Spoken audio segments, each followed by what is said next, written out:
Hi, this is Laura, and since we're all socially isolating, I wanted to present a project that you could be doing at home. And this is a project that would be for all ages, and it's inspired by my friend Jorge Rojas, who's a Salt Lake City artist and educator. And he did these just gorgeous minimalist crayon on sandpaper pieces, just layering and layering the color. And I'm going to show you some of what I've done and how you can approach this. It's super inexpensive. All you need is sheets of sandpaper and good old Crayola crayons.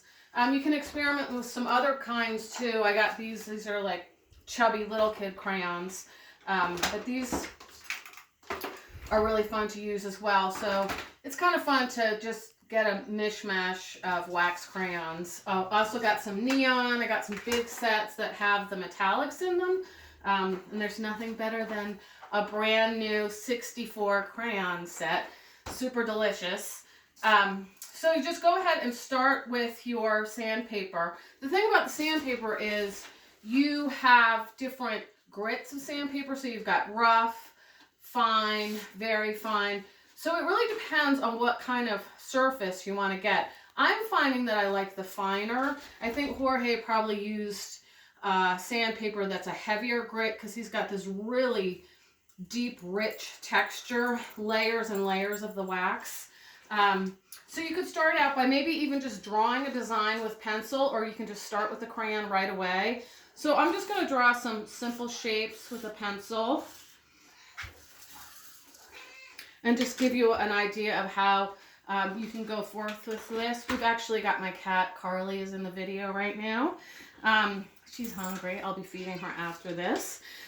So just go ahead and start drawing on your sandpaper. And you can see that you can't entirely cover the surface because of the grit. So then you have that sandpaper color underneath. But what you can do is use a hair dryer to melt the crayon. So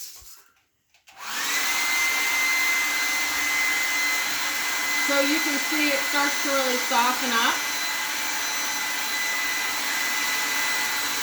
And you might even think about just using a lower speed because it gets a little hot if you go too high. And I've been like kind of playing with blending it a little bit. You could use, like I have these wood skewers, I have a tongue depressor, and you can see I'm starting to really get that blended in there. I've even tried just kind of blowing the hair dryer right on the crayon, and it just softens it up and it goes on more deeply. And then you can start to blend colors too. So taking another color and layering it on top.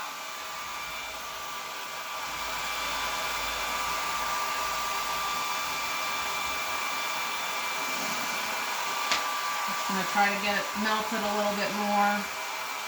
You don't have to use the hair dryer, but it just gives you a different kind of surface. So you can see this piece that I did, oh, sorry. I used the hair dryer quite a bit. Owen, could you zoom in on this? In this black area, and it gets super opaque and smudgy, really kind of beautiful contrast that you can get going on.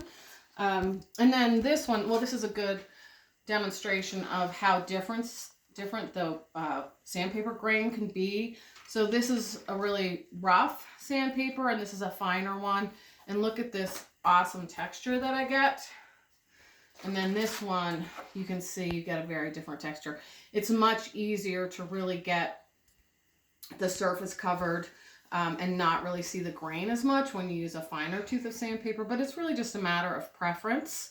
And even something you could think about is if you used both and maybe cut out some from one grit of sandpaper and make some sort of collage. You know, you could start building a sculpture. Maybe that's something I'll try and do a little video of.